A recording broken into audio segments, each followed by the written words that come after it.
Hello, love. Welcome to the Sacred Purpose Podcast, a place where we illuminate your innate wisdom and help you embody your soul's calling. I'm your host, Lisa Malia, midwife, breast cancer survivor, and mama of 3, turned nonprofit CEO and embodiment coach. We're each on a unique path to live our sacred purpose, but we don't need to walk it alone. Through the power of connection, feminine wisdom, and embodied leadership, we can elevate our lives, communities, and businesses. Each week, I'll bring you transformative stories, practices, and rituals to support you in trusting and following your intuition, creating space to live a life of sacred purpose with deeper clarity and unapologetic joy. As we reimagine and envision a new way forward. Are you ready? Let's dive in.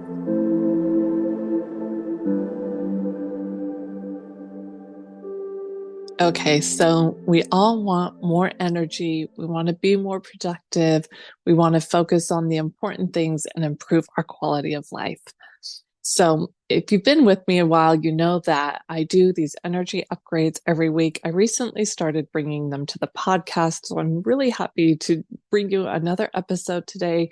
These are 10 minutes or less, little bite-sized nuggets to inspire, motivate, reset your energy, ground you, and really set you up for success for the week ahead. Today, I'm dropping in, you may have heard this before, but stay with me if you have, about this study done by UC Irvine.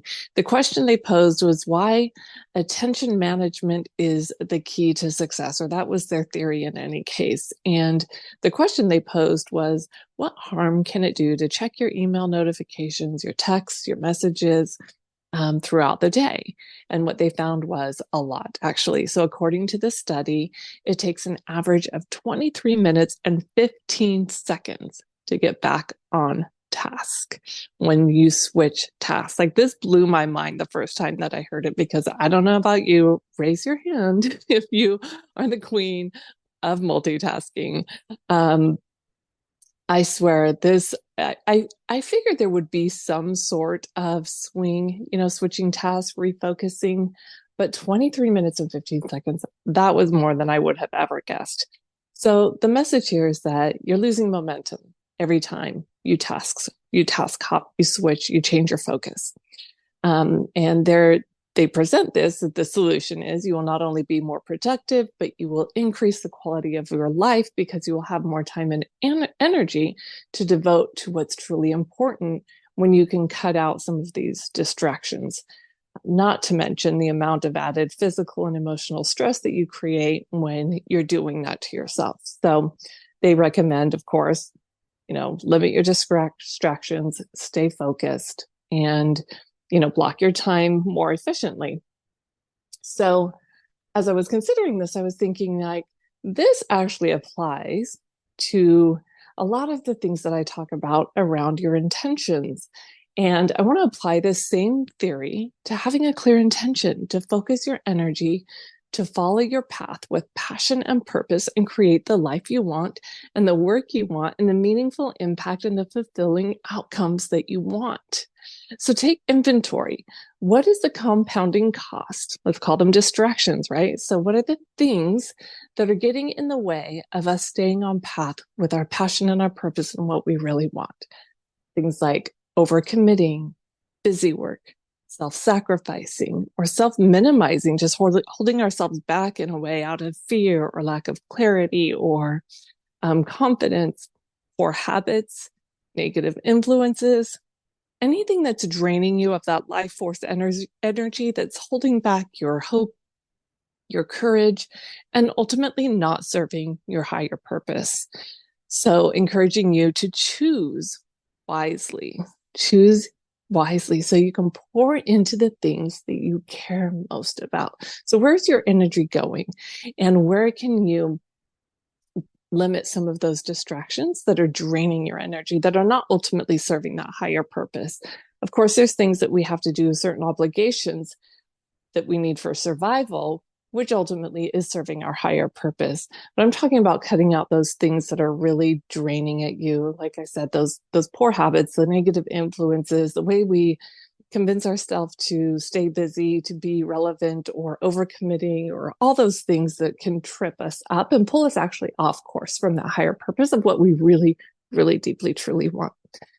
Owning your energy is just as important as owning your time. So this is not to be creating rigid, hard boundaries, but just to create more awareness. We don't want to be so tied up, with so many boundaries that we don't leave space for the opportunities that want to present themselves to us either. So there's, of course, a balance to find in there, but I want you to play with that a little bit more, see where you can open up yourself to more possibility while creating a little bit better, clearer space for what you really want, and protect yourself from some of the things, the distractions that might be really taking up more than you realize, away from your focus and your clarity. And there was another study I wanted to share with you.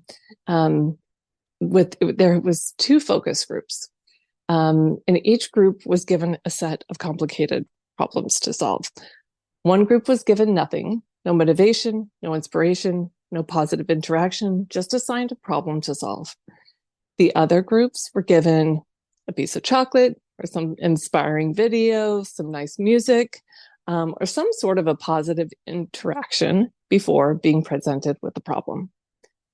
And to no surprise, the groups who were primed with something good consistently outperformed the groups given nothing.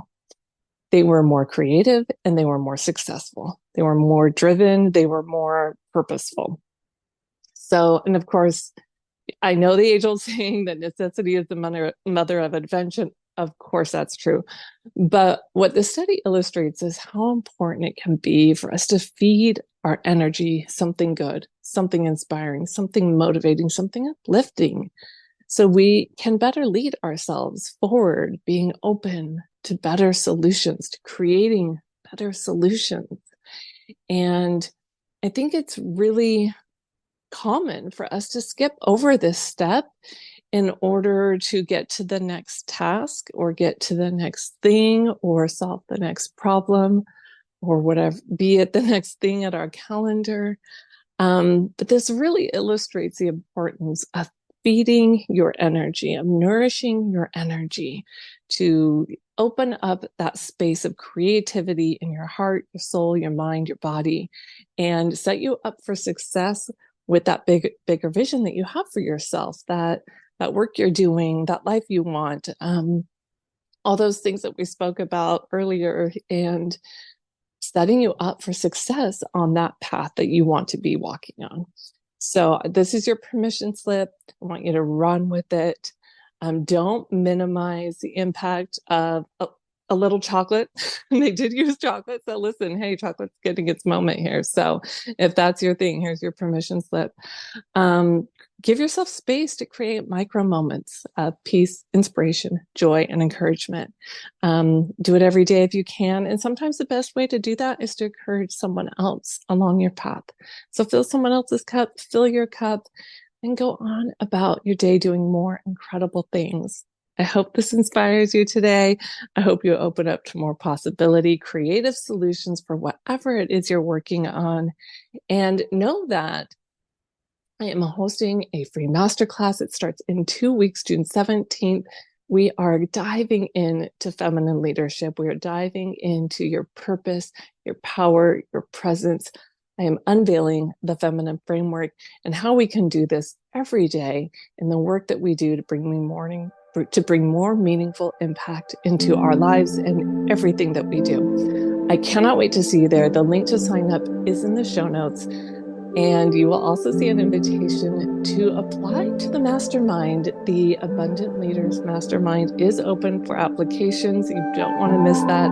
If you are curious, there is some information in the show notes for you there. Apply, we'll set up a call, we'll talk, I'll tell you all about it and see if this is the right next step for you. Sending you much love, many blessings. I hope you have an incredible week ahead, loves.